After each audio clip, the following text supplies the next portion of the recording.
Welcome back to another episode of the Educational AD Podcast. We'll be right back with today's guest, but we want to give a shout out to our podcast partners, the Global Community of Women in High School Sports, We Coach, and the Florida Coaches Coalition. Check out these three great organizations, see how they can help you in your program. And now please stay with us. Don't fast forward. Let's spend about 3 minutes and hear from our great podcast sponsors. We want to say thanks to Sideline Interactive indoor scoring tables and video boards. You've heard me say before, one of the best purchases I ever made was a Sideline Interactive score table. We use it for games, of course, but we also use it for pep rallies, for signing ceremonies. It not only generates income for our athletic department, but it also creates the ultimate game day experience for our student athletes. Go to sidelineinteractive.com, schedule a live web demo, and see their tables and their boards in action. That's sidelineinteractive.com. We also want to thank Snap Mobile. Go to snapraise.com and check out their entire suite of platforms designed to help you as an athletic director do your job better. They have Snap Store, Snap Manage, Snap Connect, all the others, including Snap Raise, their fundraising platform. Snap Raise help schools just like yours raise over $700 million, and they even have a program where you can get your funding before you actually start your fundraiser. I don't think anybody else has that. Go to snapraise.com. Check out the entire suite. That's Snap Raise from Snap Mobile. We also want to thank Huddle. Go to huddle.com and change the way you see the game. Huddle is going to provide your coaches, your athletes, and your teams with the tools that they need to perform at the highest level. Go to huddle.com and you're going to find a professional grade solution for the challenges you face as an athletic director. At Huddle, we believe in sports and teams believe in Huddle. Join the 6 million users and find out how to turn your school into a Huddle school. We also want to thank Gipper. Go to Gipper.com and see how athletic directors are creating world-class content for their school social media channel. You can do it on any device and you don't need any design experience. Tell them you heard about it on the podcast. Use our code ADPOD10 and you'll get 10% off. That's Gipper.com. Create custom content for your school's social media channel. We also want to thank Hometown Ticketing. Hometown Ticketing has recently partnered with Ticket Spicket, and together they're going to bring you an even better online ticketing experience. But right now, go to hometownticketing.com. They're going to show you how to sell your tickets for all your events, not just athletic events, but things like school dances, school plays, even graduation. And every step of the way, you'll have a dedicated client success manager providing hands-on support. That's every step of the way, before, during, and after. Go to hometownticketing.com now to get started. That's hometownticketing.com. We also want to thank Wall of Fame by Vital Signs. You know, they're on a mission to bring your school's legacy to life. The Wall of Fame is an interactive touchscreen video console that highlights your school's top performers, both past and present, in athletics, academics, and the arts. But Wall of Fame is so much more than that. It's an extensive content program that helps you every step of the way, allowing you to tell more compelling stories that will better engage your audience. Go to vitalsignswalloffame.com, check out their products. And then when you're ready to buy, use the link vitalsignswalloffame.com/Jake and you'll get 5% off. That's vitalsignswalloffame.com/Jake. Check them out today. We also want to say thank you to Final Forms. Final Forms is going to help you prepare for your best season ever. They're going to eliminate coaching headaches. They're going to help you connect with your parents. And as an athletic director, they're going to help you with all the reports that come across your desk. Go to finalforms.com/Jake for more information about joining the Final Forms team. That's finalforms.com/Jake. Check them out today. And we want to say thanks to Athletic Surveys by Lifetrack. Athletic surveys are a quick, easy, and affordable way for you to collect comprehensive data that allows you to evaluate and improve your entire program. Athletic directors typically only hear from that 2%, that disgruntled parent or maybe a frustrated student athlete. And we need to hear from that 2%. But you also need to hear from the 98% that really love and support your program. And that's a tremendously valuable tool to have when you're talking to that frustrated parent or with your principal or your school board. Go to athleticsurveys.com and they're going to show you how to create a custom survey for your athletic department. If you've never taken the pulse of your athletes or your parents, you're really missing out. Go to Athletic Surveys by LifeTrack and let them help you take your athletic program from good to great. Welcome back, everyone, to the Educational AD Podcast. We're going all the way out to Utah today, and we're going to visit with Eric Wood. Eric's a recent CAA, and he is the athletic director at Judge Memorial Catholic High School in Salt Lake City. So I hope my good friend Hutch Hunter doesn't mind me coming into his territory. But Eric, welcome to the podcast. Well, thank you for having me. I'm really excited and feel super blessed just to be able to share some experiences and share a little bit about what we do as athletic directors. Oh, absolutely. You and I connected through LinkedIn. I think it was Hutch that posted that you had just earned your CAA. And I go, hey, let's get you on the podcast. And you were nice enough to respond. So here we are today. As you know, we always like to let our listeners have a chance to get to know our guests. So tell us a little bit about yourself, where you were born, where you grew up, high school and college years, maybe take us up through college, and then we'll take a quick break. And then when we come back, we'll hear about your early teaching and coaching career. So what's the Eric Wood origin story? Well, I was born on an Army base up in Fort Ord, California. I grew up most of my younger years. I grew up down in San Diego. Went to high school at Bonita Vista in San Diego. Ran track, played soccer, ran cross country. So I was a multi-sport athlete, which is kind of a dying breed now. I think a lot of people are kind of getting away from that. But it was fun, and I ended up getting some scholarship offers and to run track, and ended up going to the junior college first. So I ran at the junior college for 2 years, and then my running career was pretty much over. And I went to Cal Poly San Luis Obispo, where I managed to get my degree in physical education. And from there, just couldn't find a job, and was done with school because I took the 8-year plan to graduate from college. And I actually had a pretty great idea. I decided to move up to Lake Tahoe, and I was a ski instructor and a bartender for 2 years. So I was living the life for a while. I know my dad was super jealous of that. So it was quite a lot of fun. In college, once I got to Cal Poly, I still kept playing a lot of sports, but I was just no longer on the college team. I played a lot of intramural soccer. I worked for the intramural department on campus also. The team that I put together for the intramurals actually beat the college team in soccer, which was pretty exciting. And the coach came and talked to me and wanted me to come try out, and I said, well, I can't because I don't have any more eligibility left. So I know there'll be more. I can talk more a little bit about that, because it kind of led me into why I became an athletic director. Right. I feel, I always wanted to be in teaching or sports, something in sports.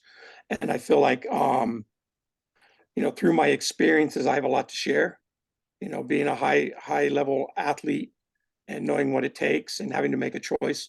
I think we as athletes always come to the point where we have to make a choice, and especially when you get to the higher levels, it's like, okay, what do I want to do? Do I want to just focus on the sport and that's my life? Or do I want to live my life and have a lot of different adventures and more fun things to do and kind of open myself up a little bit? And so for me, I didn't see me going to the point where I was kind of on the fringe of being Olympic speed, but not quite enough to get there. So I realized that and just said, okay, well, now let's start focusing on the after sports life. And, because of my experience with my junior college, that's what led me into, physical education. And I got lucky. I got a phone call from one of our family friends, and she said, hey, our PE teacher's out and we're looking for a PE teacher. So from October until December, I was a part-time ski instructor, bartender, and taught PE. And then at Christmas, they offered me full-time, and 30 years later, here I am. Well, again, I always love to hear the stories. Let's talk a little bit about that ski instructor bartending experience. What can you think of an event or something that happened in either of those roles that later on, as you became a coach and an athletic director, that lesson helped you deal with something as a coach or AD? I got the perfect one. So that very first day, so we had to pay $150 to go to ski instructor school. There were probably close to 300 people there. And the first day they tell us, well, we're going to take the top 50 and you guys get to come back for the second week, the top 50. And I'm like, okay, I'm a pretty good skier. I got a pretty good shot at it. And I started watching all these other people ski and I'm like, oh no, I'm in a world of trouble. These guys can ski circles around me and it's like nobody's business. So that we do, needless to say, we go through the whole week and I'm just being myself. I'm fairly talkative sometimes. And we get into this big room where everyone's in there waiting for them to post the list. And the director of the program comes and stands next to me and starts talking. I'm like, why are you talking to me? I'm just I'm probably not even going to be on that list.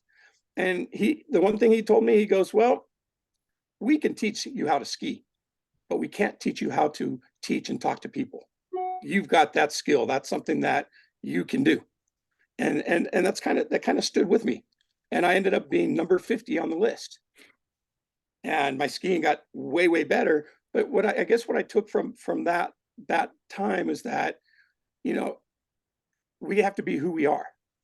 And not only who we are, but that we can always get better. We may not have the right fit in one area, but we can certainly fit in another area. So it's, even though I made it and it was fun, and I had a couple of lessons where people were way better skiers than me.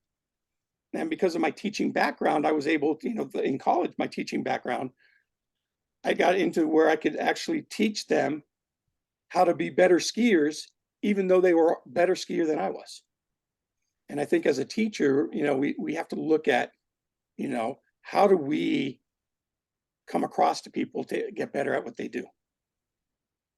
Wow, what a great story. And you made me had a flashback to years ago. I was teaching at a community college and also coaching there. And I got assigned in the winter term, the short, January term, I got assigned to teach a bowling class. And I was a decent, rec bowler, releasing it straight, no spin or anything else. And long story short, I taught that entire course. We were at the bowling alley. And I taught them with my air quotes, how to throw that hook, but never once did I actually bowl a ball in that class. And the students would come up, hey, coach, let's play. I said, no, you really don't want to play me. So again, I was able to teach and explain very much like you, but I didn't have to, do ski or bowl those black diamond lanes. So great stuff. Thanks for sharing that. We're getting ahead of ourselves. That would be a great tool in the toolbox. Oh yeah. For our listeners, our guest today is Eric Wood. He's a certified athletic administrator, and he is the director of athletics at Judge Memorial Catholic High School in Salt Lake City, Utah. We're going to take our first break, but as you know, we'll be back with some more. Please stay with us. This is the Educational AD Podcast. We want to say thanks to Sideline Interactive indoor scoring tables and video boards. You heard me say before, one of the best purchases I ever made as an AD was our Sideline Interactive score table. Of course, we use it for home games, but we also use it for pep rallies, for signing ceremonies. They're tremendously versatile, and their customer service is just outstanding. Go to sidelineinteractive.com, schedule a live web demo, and see their tables and their scoreboards in action. That's sidelineinteractive.com. We also want to say thanks to Snap Mobile. Snap Mobile is the parent company for an entire suite of platforms designed to help you as an athletic director do your job better. Their Snap Store, you can order custom gear for everybody in your program. Snap Manage will help you design your website. Snap Connect is their family engagement platform. And Snap Raise, of course, is their fundraising platform. We have used it with great success, and they've helped schools just like yours raise over $700 million. They even have a program where you can get your funding before you actually start your fundraiser. I don't think anybody else offers that. Go to snapraise.com to check out the entire suite. That's snapraise.com. Welcome back, everyone, to the Educational AD Podcast. Our guest is Eric Wood from Salt Lake City, Utah. Eric, you kind of took us up, through those early career positions, and then that first taste of, let's say educational athletics, where you were a substitute PE teacher. What were some of those early career jobs, and how did those end up leading to your position as a director of athletics? Well, I started being the substitute PE teacher. I started, part of that was also being a junior high school athletic director. And then part of that, they wanted me coaching. So being an athlete and being part of that, I coached many sports. So I ended up coaching quite a bit. I coached the flag team, the flag football, the volleyball team, the basketball teams, not the boys basketball. I did girls basketball. And then I started some soccer. There wasn't a lot of soccer at the time, but I was able to start some of that up, and I did a lot of intramural tournaments at the K through 8 school. So I was there for 13 years. And so that kind of gave me a mold of, some possibilities of what's out there. Then I was told that they were combining, or they were going to a part-time position. So I ended up going to public schools for 2 years, and that was I didn't do too much coaching. It was more teaching, and it wasn't the funnest of times for me. It's very difficult when you have 102 first graders and one aide, and that's your PE class to teach. So it was a glorified babysitting service. And it was funny because I was still working on trying to get my credential. And so I was on I guess it was a emergency credential is what I was working Right. under. And the other two teachers that had their credentials, we have a rainy day, and we're inside this big auditorium with all the kids, and the two with their credentials are like, what do we do? What do we do? And I just said, okay, well, here's what we're going to do. You're going to take this group here, divide them up, play this game. You're going to divide this group up, play this game. And we played, very cooperative action games. But through that it really taught me that, even though we have education, our life experiences also really play a large part in what we do and how we work. I think sometimes if we're too much focused on the books and not on what we're trying to get the kids to learn, it's a challenge. And what I really like, to me, is that if I can share an experience to help a student athlete be better at what they do, I'm a winner. That's a win in my book. But it's just trying to remember that, we learn in a lot of different ways. And so the more creative we are with our teaching, the more our student athletes will learn. And I think that plays into the coaching aspect as well. When I first started off coaching, I had certain expectations of what the kids were able to do. And many times there's some kids that just weren't there. And so I had to go back and take a step back and reevaluate some of my coaching. Like, okay, I need to teach you guys my expectations, opposed to just saying, I expect you to know how to do this. Let me teach you what I want to see, and then we can grow from there. And so that led me there, and it led me into my my first and only time I've ever answered a newspaper ad for a job. And that was at a Catholic high school in downtown LA. And I went in for the interview, and the first question is, what is liability? And I told him, I said, well, to me, liability is one of the biggest issues of any athletic position. And I go, the liability is if I do something wrong, not only do I lose my house and my cars, but you lose your school. And I got a call back the next day, and I was at that school until they closed. So That's I haven't heard that specific definition, but I think that's a great one, especially under the circumstances. It lets them know that you understand how important these things are. The 14 legal duties of an athletic director, et cetera. Um, Again, you mentioned when we were off the air that you transitioned from California to your present position, here in Utah. Um, we're going to talk about that later, but we always like to have our guests talk a little bit about some of the mentors that they've had in their lives. None of us get to where we're at on our own. So, who are some of the people that have helped you along the way?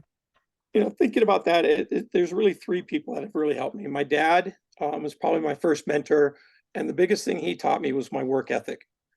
Um, I try to be. I'm kind of losing some of the first in and last out, but I'm still one of the first ones in. But I'm definitely usually the last one out. And I tell my coaches that I go, it's got to be a priority to you when the student athletes see you there 20 minutes before practice, setting up and being ready. That's telling them this matters to you, and that you get that same message across to the athletes. Now they have a bigger buy-in, and so I think that's something I really took from my dad as far as my work ethic.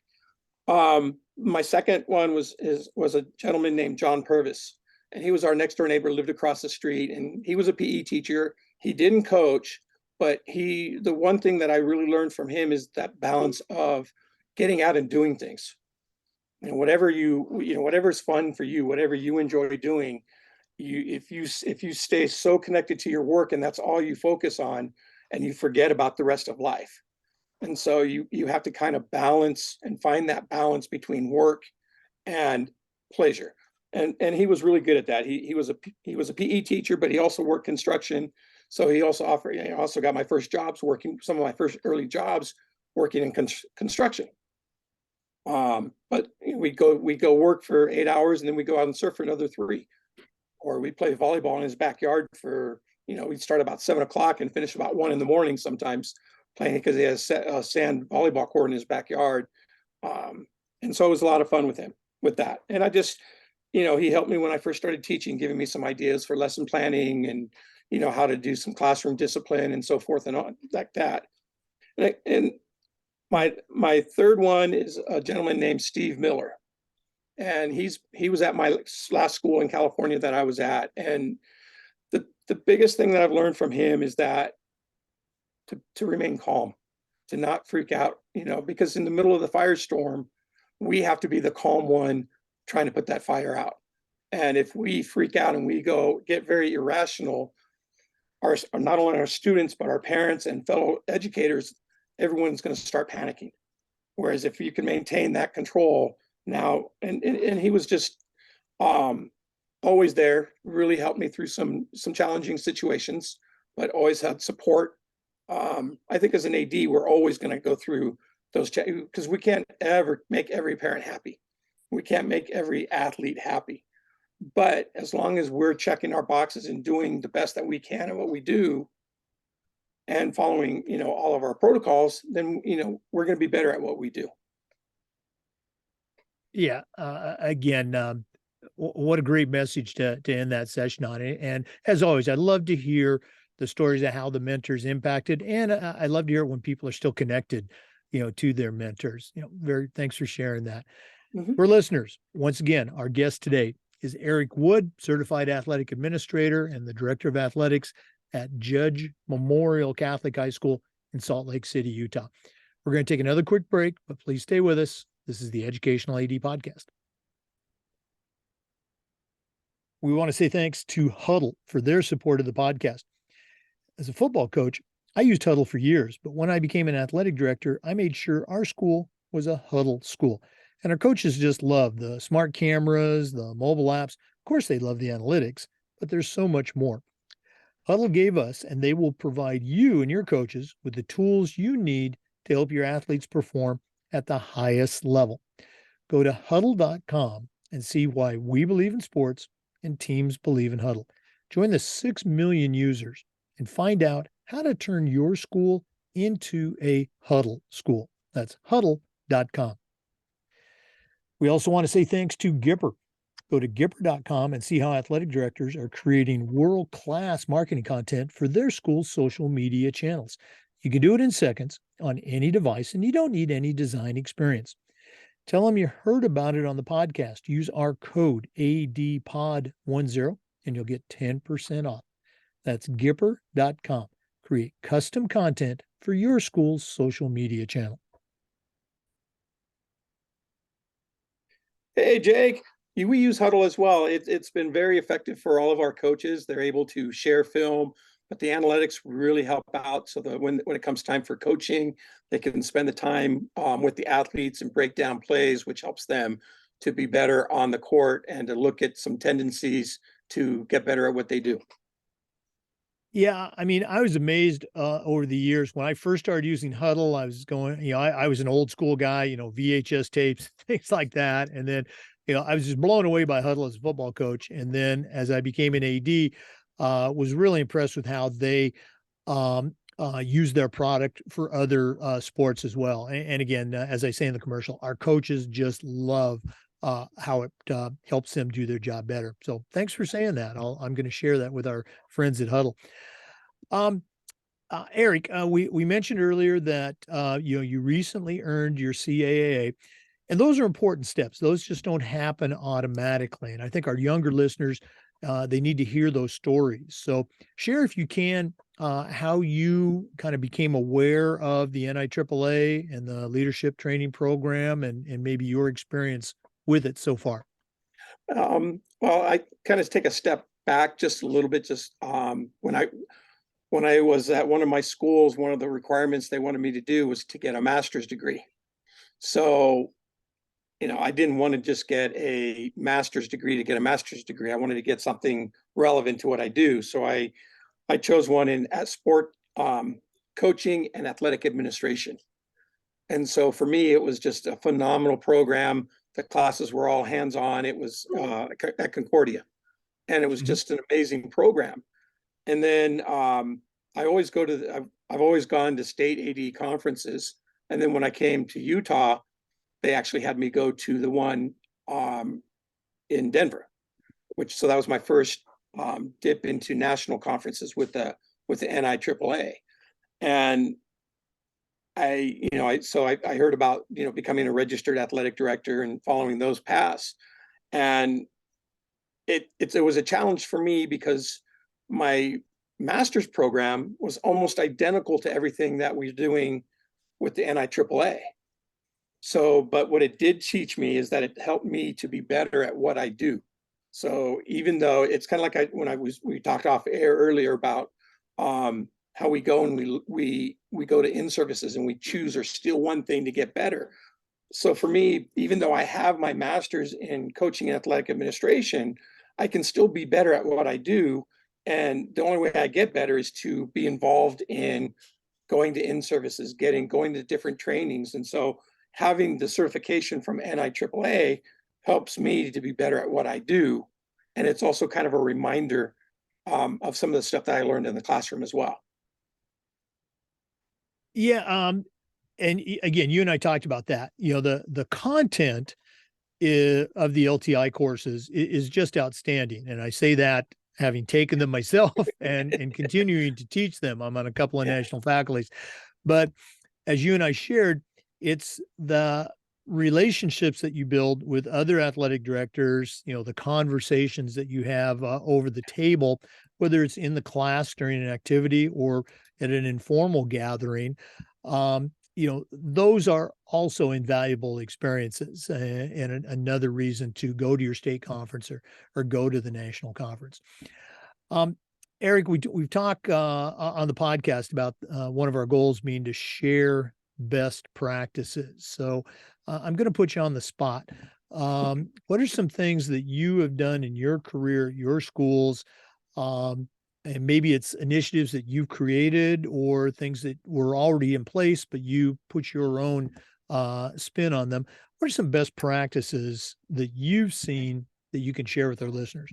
I think for me, the biggest thing for me has been my network, and not only just people that I network with that are in my position, but networking we never know if we're gonna have to rent a gym, or we're gonna have to get a tree company to come down, cut down a tree, or cut a tree that fell down on one of our bleachers, or, just the more people we can be in contact with and communicate with helps us to be better at what we do.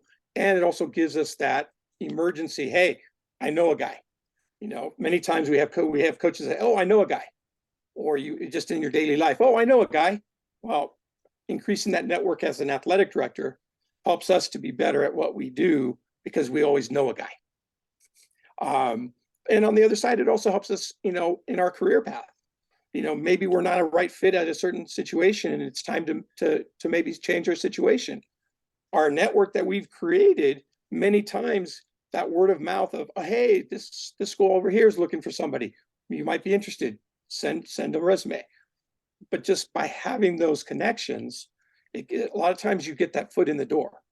With the hiring practices and the jobs, there's not a lot of jobs, so it's hard to find an AD job. And so anything you can do to get in to just get the interview, because that's at that point, if you can get to that interview, then you're selling yourself and how you fit for that school. And I think being part of, that's a big thing for best practices is networking. The other thing is, I've got a couple of different things for that. I think one is a priority list. When you walk in the office in the morning, sit down and look at your what do I absolutely have to get done today? What are the things I'd like to get done is my next on my to-do list.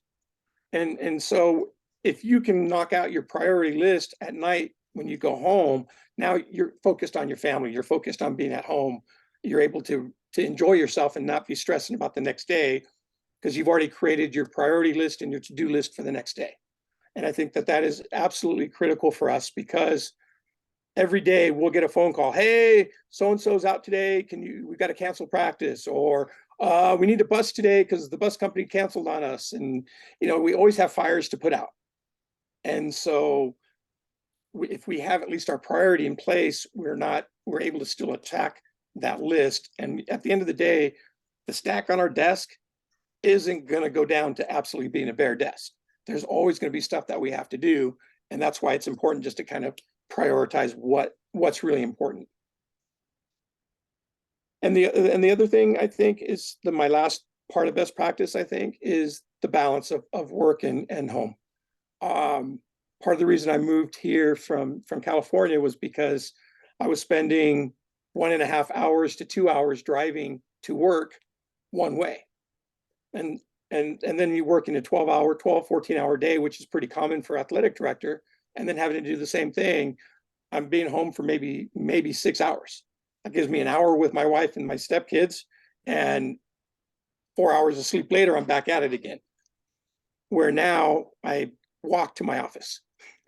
So it's, I can leave it. If I'm having a really bad day and I just need to get out, I can be in the car and on a lake fishing or hiking or being out in nature, trying to just relieve some of that extra stress. And I think that if we have those things in place, it helps us to be better as an athletic director.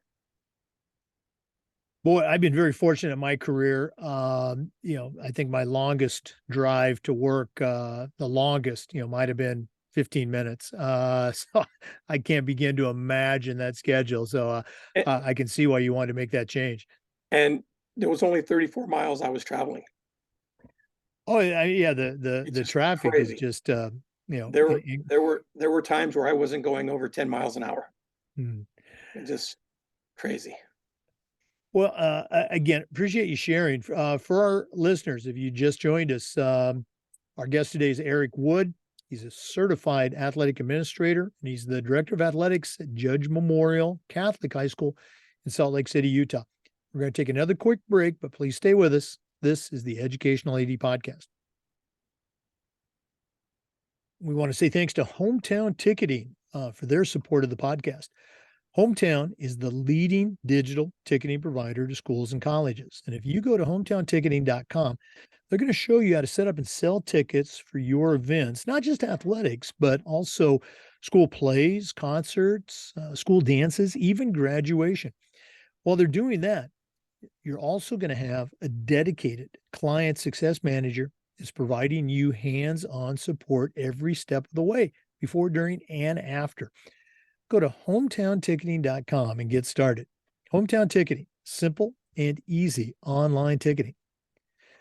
We also want to say thanks to Wall of Fame by Vital Signs. You know, they're on a mission to bring your school's legacy to life. The Wall of Fame is an interactive touchscreen video console that's going to highlight the top performers, both past and present, in athletics, academics, and the arts. But Wall of Fame is so much more than that. It's an extensive content program that helps you and allows you to tell more compelling stories that will better engage your audience. Go to vitalsignswalloffame.com to check out their products. And when you're ready to purchase, use the link vitalsignswalloffame.com/Jake and you'll get 5% off. That's vitalsignswalloffame.com/Jake. Check them out today. Welcome back to the Educational AD Podcast. Eric, one of the topics that we've talked about almost since the podcast has begun revolves around this idea of coaching toughness. I like to say 100 years ago when I was in high school, you know, our coaches would say things like, you know, come on, you got to be tough, or come on, Jake, you got to suck it up. And I think we kind of knew what they meant and we did it. In the many years since then, we have figured out much better ways to communicate to our student athletes to get those points across. But I still feel that toughness is a valuable trait to have, both in sport and in life. So my question is this: how can an athletic director or a coach help a Generation Z kid, a kid today, develop toughness while also being aware of and sensitive to the very real challenges that these kids are going through that I never had to go through back in my day? Do you have any advice for us? You know, I want to go back to, talking, I think, through our experiences as athletes, as we've kind of talked a little bit about. And I think, I what comes first thing to my mind was my very first track meet. My coach said, okay, you're running the mile, the 2 mile, and the half mile today. And I looked at my coach and I said, if I can get 3 other guys, can I do the mile relay, please? And he took a big breath and a sigh and he goes, okay, sure. You can find 3 other guys, you can do it. So I did. I got the baton in last place. I won the race. He promptly looked at me and goes, you will never run the 2 mile in high school. And I never did. And I think what that, for me, it taught me, and I think back on this now, especially as a coach, is that you want the kids to buy into what you want them, what's happening. But part of that buy-in has to be their desires. What are their goals? And I think part of that intertwines itself with the toughness of it all, of being able to persevere and go through it all. We live in a day and age where club teams are, if I'm not making this, playing on this club team, I'm going to another club team. I just transfer back and forth. We have, the transfer portal in college. And so I think if things get tough, people just switch to someplace else now instead of trying to realize that, hey, you got to put a little bit of work in, you got to put a little bit of time in. And I think that's, when I was coaching cross country and telling my runners, I go, we got to put the mileage in. I go, if you don't put the mileage in, it's just not going to get any better. But they didn't quite understand that until we started doing it. And all of a sudden hey, my time's getting better. I go, because we put the work in, we now are successful. And so I think that, my earlier experience as an athlete helped me to look at how I can be better, but it also kept an open mind as a coach. Hey, if an athlete wants to try something, who am I to take that chance away from that athlete? But I do want to provide the best for them as well.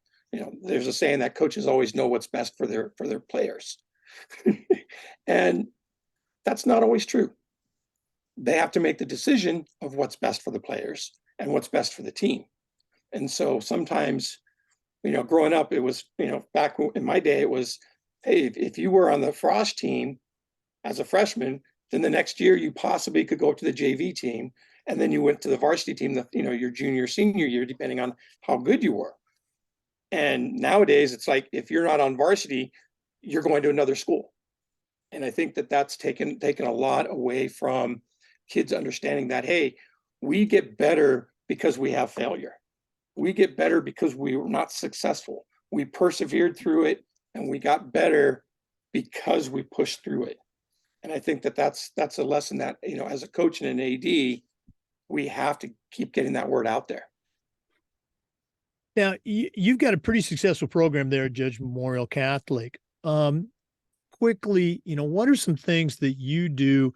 Intentional is a big word now. What are some things that you do intentionally as a leader with your coaches to help them help their athletes develop toughness? Oh, I love that question. I absolutely love this. It's something, I've gotten better, especially since coming here, because I've got a super supportive principal. But one of the things I do is we've got a couple of books that we give coaches to read. My first thing I told all the coaches, I go, you don't know me, so you're not going to trust me yet. You're not going to necessarily respect me yet. You're going to respect the position, but I want you to know me. So I'm going to have frequent meetings. So I try to meet with my coaches as frequently as possible, even if it's just a casual, hey, what's happening in your life, or what's happening here, or hey, how did last week go? Anything, how can I support you better?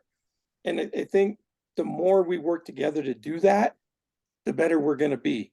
The more I can support my coaches. Once they know me, now they can come to me, hey, I got this issue, how do I deal with it?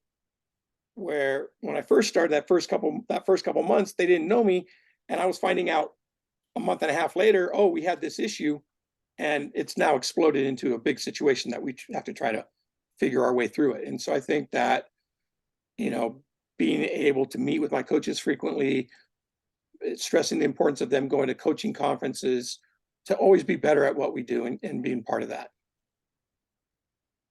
It's so important. You mentioned to have a supportive leader, principal, head of school, whatever that, buys into the importance of athletics, and then by extension, the importance of, helping our coaches get better. Great stuff. We didn't do this earlier, so I'm going to go and do it now. And we'll also do it at the end of the podcast. If one of our listeners wanted to reach out and pick your brain a little bit, find out more about how you do things at Judge Memorial Catholic, what's the best way they can get a hold of you? Probably by email. And I'm always open for that. You can always send me an email. It's pretty easy for my email address. It's ewood@jmchs.org. And again, we'll give that out later at the end of the podcast. Eric Wood, certified athletic administrator. We're going to take another quick break, but we'll be back with some more. This is the Educational AD Podcast. Okay. We want to say thanks to Final Forms for their support of the podcast. Go to finalforms.com, and they're going to help you prepare for your best season ever. Final Forms is going to help you with your stakeholders. It'll help your coaches, and it can help you as an AD with things like eligibility, creating rosters, and basically help with all the reports that come across your desk. As an athletic director, it's time that you talk to a team that's walked in your shoes, somebody who gets it. To take those next steps, go to finalforms.com/Jake and get started. That's finalforms.com/Jake to get started and find out all the things that Final Forms can do for you. Welcome back, everyone. We're visiting with Eric Wood from Judge Memorial Catholic High School in Salt Lake City, Utah. Eric, again, you and I were kibitzing during the breaks here, and you shared a topic that I think our listeners would like to hear about. Can you go ahead and share that with our listeners? I think, I've learned a lot of different things, being an athletic director, being a coach, being a teacher. But I think some of the biggest things I've learned is that we have to be flexible. We have to be able to adjust. And I think that part of being able to make quick adjustments, or being able to be, what's the word? Now I lost the track of my word. being able to adjust on the fly, so to speak, and not letting it affect how you are. I've learned that from coaches, but I also learned that, by getting kids to play multiple sports, they learn how to do that. It's a training from, um, each sport has a certain discipline, certain focus on muscle groups, certain things. So when you play multiple sports, you can blend that into, um, being a better athlete overall. But I think it also plays into life, that being able to, we're going to get thrown hurdles in life. It just happens. And how we learn to handle that plays a large part in how we can be successful. And I kind of lost my train of thought a little bit. Well, again, looking at, your own experience as a multi-sport athlete, and again, I'm kind of talking about myself as well, but I think your answer might be the same. The lessons that you learn doing a different discipline, being coached by different coaches, Mhm. I think really helps people grow, and you learn, different leadership styles, different personalities, different discipline. Yeah. Um, do you have your own personal lesson that you could share, or maybe one that you've seen play out at your school with one of your student athletes? I had a student athlete who was a pretty talented soccer player. But he thought he was a Division I college soccer player, and he was also a very good track athlete. And I brought him in and had to sit down with him, and his dad wanted me to talk to him also because his dad realized that he may not be a Division I athlete. So it was a very difficult conversation to have. And I still look back at it, and I'm not sure that I handled it as best I could, but I was very honest with him. And I think the honesty with your athletes is absolutely, they know when you're just blowing sunshine up, or you're being honest with them. And I think today's athletes want coaches to be honest. They want coaches that have a life experience so they can learn to be better at what they do.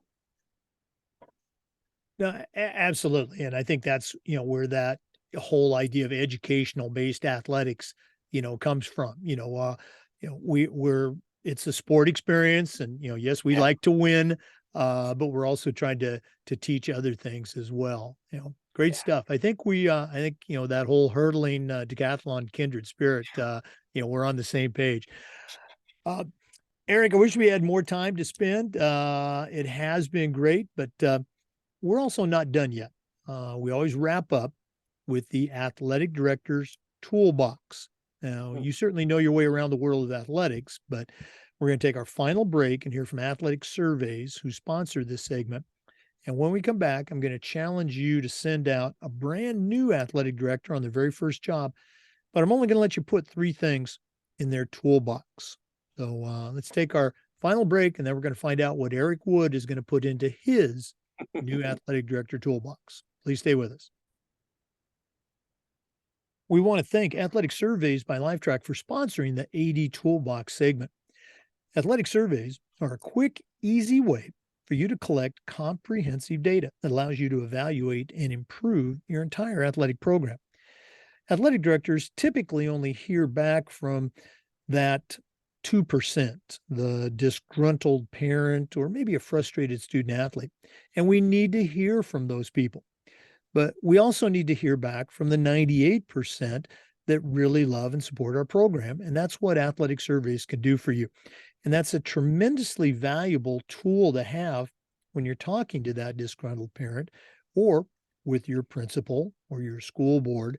You need to have that data, and athletic surveys can provide that. Go to athleticsurveys.com and they'll show you how they can create a custom survey for your student athletes or your parents. If you've never taken the pulse of your student athletes, you're really missing out. Talk to the pros at Athletic Surveys and let them help you take your athletic program from good to great.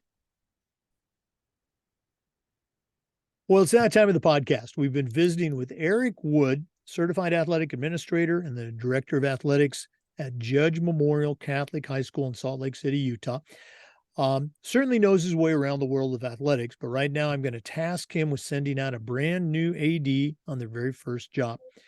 Eric, what 3 items are going to go into your new athletic director toolbox? Uh, as you know, as we were talking about earlier, it could be 100 different things we could do, but I think one of the most important things is to increase your network, and by that, reach out to the other athletic directors nearby, whether it's in your region, whether it's in your area, whether it's in your conference. Reach out to them, get to know them, get their numbers.